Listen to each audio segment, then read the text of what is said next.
Welcome back to the deep dive. So today we're peeling back the layers on exercise. Something that seems really simple, right? Everyone knows you should do it. Yeah, but it gets complicated fast, doesn't it?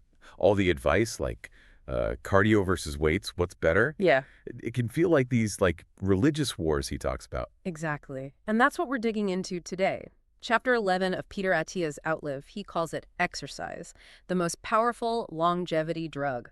Pretty bold title. It is, and our mission here is to kind of cut through that confusion, understand why he says it's so powerful based on the science he lays out, and how we should maybe think about it differently for the long haul. Right. Not just the vague, exercise is good stuff. And, spoiler alert, the data he shares is, it's pretty staggering. It really reframes it, I think. It's not just good, it's potentially the most impactful thing you can actively control for your health span and lifespan. Okay, so let's get into his core argument. He kicks off by talking about that frustration, right? These either-or debates, cardio or weights, low-carb or plant-based. He just hates boiling it down like that. Totally. You can feel the irritation.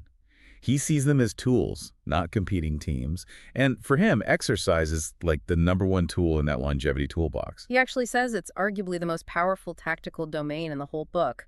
That's a massive claim considering everything else he covers. It is. And he doesn't wait long to back it up. That first statistic he throws out is pretty arresting. The one about going from zero exercise. Yeah, just getting off the couch, essentially. Yeah. Going from 0 weekly exercise to just 90 minutes a week. That's, 13 minutes a day? Barely anything. Right. And that simple step can cut your risk of dying from all causes by 14%. 14%? Just think about that. Find me a drug, any single pill, that gives you a 14% reduction in all-cause mortality across the board like that. Well, It's almost unheard of. Exactly his point. It immediately shifts exercise from a wellness trend to a serious medical intervention. And he stresses it's not just about tacking on extra years, though the data clearly points that way. It's the breadth of the impact. Delaying chronic diseases, yeah, okay, but also hitting health span, hard, physical function, cognitive health, emotional well-being. It touches everything. Which is crucial because, as he points out, something like 77% of Americans are basically sedentary. That's a depressing number. It is, but the flip side is incredibly optimistic, isn't it? The biggest gains come from that initial step, just moving from 0 to something, anything. You don't have to become an elite athlete overnight. Okay, so if it's that powerful, let's unpack the why, the data. First up, the classic, aerobic fitness, cardiorespiratory fitness. Right, your body's engine. How efficiently you can get oxygen to your muscles and use it, basically your stamina, right? How easily you can handle physical tasks. And the gold standard measurement here is VO2 max. Yep. Maximum oxygen uptake during peak effort. He mentions the test itself is pretty unpleasant. Huh? Yeah, I've heard that. Pushing yourself to the absolute limit. But that number, your VO2 max, tells you a lot. Higher number means your body's better at using oxygen to make energy, which means you can do more physical work. And the studies he cites here are, frankly, mind-blowing. Big ones from JCC. What really jumped out at you from those findings? Well, first, the JAMA study finding that higher VO2 max consistently meant lower long-term mortality risk. And the kicker, no upper limit. Meaning fitter was always better. They didn't find a point where getting fitter stopped providing benefits. All the way up the scale. Wow, okay. But the comparison that just hits you between the eyes. The smoking one. Oh, yeah. That poor cardiorespiratory fitness being in the bottom quartile was linked to a greater relative risk of death than being a current smoker. Let that sink in. Being unfit is riskier than smoking. We all know smoking is terrible, but do we think about being sedentary in the same way? Probably not. But the numbers are stark. Someone in that bottom 25% for fitness is nearly 4 times likelier to die than someone in the top 25% and 5 times likelier than someone elite. It's a massive difference. And the JCC study with veterans basically confirmed it on a huge scale, right? Least fit versus the fittest group over 4 times the risk. Even just moderate fitness still carried more than double the risk compared to the top tier. And their conclusion was just blunt. Being unfit was a greater risk than any of the standard cardiac risk factors they looked at. More than high blood pressure, more than cholesterol. It really makes you question our standard medical checkups, doesn't it? We track all these other numbers, but fitness often just gets a passing mention, if that. Seems like it should be a vital sign, based on this evidence. The crucial good news here, though, which he emphasizes, is that VO2 max isn't fixed. You can train it. You can improve it significantly. Absolutely. It's malleable, you can work on it, and the payoff is potentially huge for your longevity. Okay, so cardio is huge. But the chapter makes an equally compelling case, maybe even surprising to some, for strength. Muscle mass and, importantly, muscle strength. Yeah, this might be less intuitive for people purely focused on, say, heart health.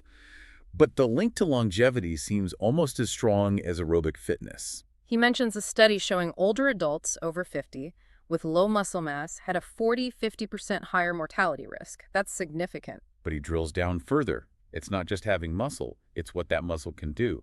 Muscle strength, your ability to generate force. Low strength doubled the risk of death in one study he cites. Doubled.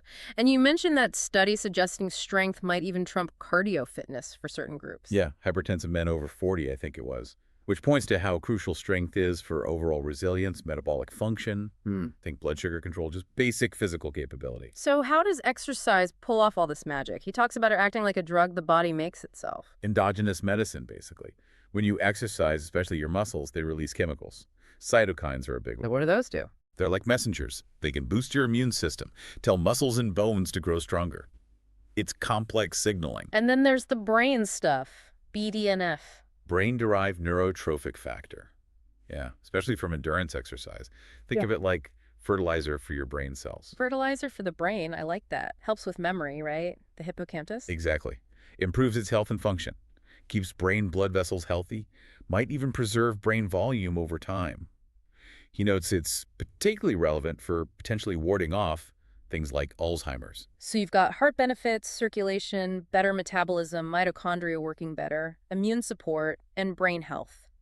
It's not just one thing, it's this whole cascade of positive effects. Which explains why the impact is so profound on both how long you live and, maybe more importantly, how well you live those years. Which leads to the health span argument. Right. He says the lifespan effect is almost undeniable, but the impact on health span, your quality of life, your physical abilities as you age might be even more critical, especially from middle age onwards. This is where he kind of paints that picture of typical aging if you don't actively fight it.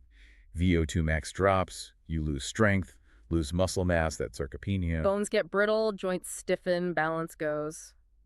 It sounds pretty bleak. He uses that phrase fall off a cliff for how physical capacity can just plummet, especially after 65, and really accelerate after 75. It's a scary visual. And that stat about muscle loss, the average person losing 8 kilograms, like 17, 18 pounds of muscle by age 80 compared to their peak. Yeah, whereas active people lose much less, maybe only 3–4 kilograms. And it becomes a vicious cycle, right? You get weaker, so you do less. You do less, so you get weaker faster.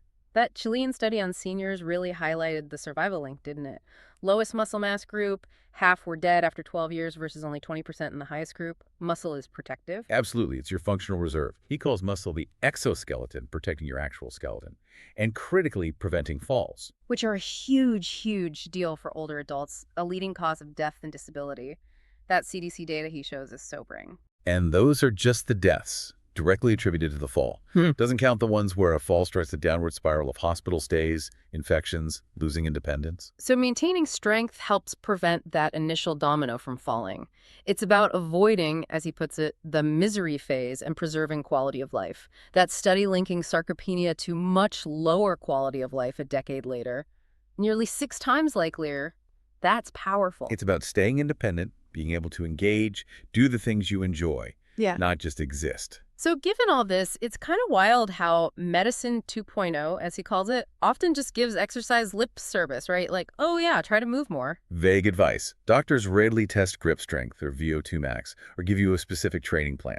It's treated like an optional extra, not a core prescription. He flips that, calling focused fitness training prehab, rehab before you need it, building the armor before the battle. Investing in your future self, basically. Yeah. So you don't end up frail and needing physical therapy just to function. And this thinking leads directly into that story about Sophie's mother. Remember that. She was active golf, gardening, but not necessarily strong or resilient in a broad sense. Right. And after a couple of injuries, her decline was rapid. It showed him that just general activity or being fit in one specific way might not be enough to weather the storms of aging or accidents. It really highlighted the need for a more, I guess, comprehensive approach. which sparked the whole centenarian decathlon idea. Training like a decathlete for old age. Not a specialist, but competent across a range of physical tasks. It's such a great mental model. So explain the framework again. It's not a real event. No. It's a personal planning tool. You sit down and think, what are the 10, maybe 15 physical things that are most important for me to be able to do in my 80s, 90s, maybe even 100? What does a good independent old age look like to me? And the examples he gives are really relatable. Hiking, getting up off the floor without help, picking up a grandchild. Carrying groceries, lifting a bag into an overhead bin, balancing easily, climbing stairs, opening a jar. It could be anything that matters to you. And then comes the reality check, what he calls the math. This is where it gets interesting and maybe a little daunting. Because you have to factor in age-related decline. That muscle loss, that drop in VO2 max. It's inevitable to some degree. So the example of picking up a 30-pound grandkid at 80. Yeah, because you'll likely lose strength, maybe 10–20% per decade or more after a certain point. You need to be able to lift significantly more than 30 pounds now, maybe 50–55 pounds easily, to guarantee you still have that 30-pound capacity way down the line. Wow, okay. And the hiking example, if you want to hike a hilly trail at 80, needing a VO2 max of, say, 30? And your VO2 max is only 30 right now at age 50 or 60? That's probably not good enough, because it will decline. You need to aim for a much higher peak now, maybe 40 or 45, to have a good shot at still being above 30 when you're 80. Build that buffer. Lifting a 20-pound suitcase overhead at 80 means lifting maybe 40–50 pounds now. Climbing 4 flights of stairs easily then means being able to practically sprint up them today. Exactly. That's the math. You have to overshoot your target significantly today to account for the decline and still hit your minimum functional goal decades from now. You're basically armoring yourself. Making that personal decathlon list and then doing the math for each item, that gives you a really concrete training target, doesn't it? Totally. It tells you what specific physical abilities you need to build now to live the life you envision later. It makes exercise purposeful.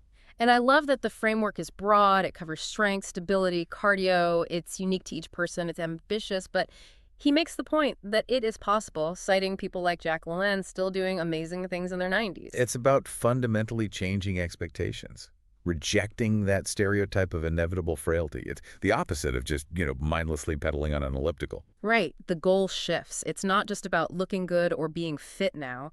It's about aiming to be a kick-ass 100-year-old, knowing that trajectory makes every decade before that way better, too. You're training to be an athlete of life, as he puts it, ready for whatever life throws at you for as long as possible. It really turns exercise from a chore into a strategic investment in your future freedom. Precisely. So wrapping this up, the case Attia builds in this chapter, it's just incredibly compelling, isn't it? Exercise isn't just good for you. It's arguably the single most powerful lever we can pull for a longer and better life. The data is clear. The mechanisms make sense. It's the work required to build resilience, maintain function, and truly live fully throughout our entire lifespan. It demands more than just vague advice. Absolutely. Which leaves us, and you listening, with a pretty powerful question to mull over. What are, say, 2 or 3 non-negotiable activities on your personal centenarian decathlon list? What do you absolutely want to be able to do in your later decades? And then thinking about the math. What does that mean you need to start training for, starting today, to make sure you can actually do it? Really makes you think, doesn't it? It gives exercise a whole new layer of purpose. Definitely. It's been great diving into this one. So fundamental. It really has. We'll be back soon to tackle another critical piece of the longevity puzzle from Outlive. Maybe nutrition, maybe sleep. We'll see where we land. Sounds good. Thanks everyone for joining us on this deep dive. Yeah, thanks for listening. We'll catch you on the next one.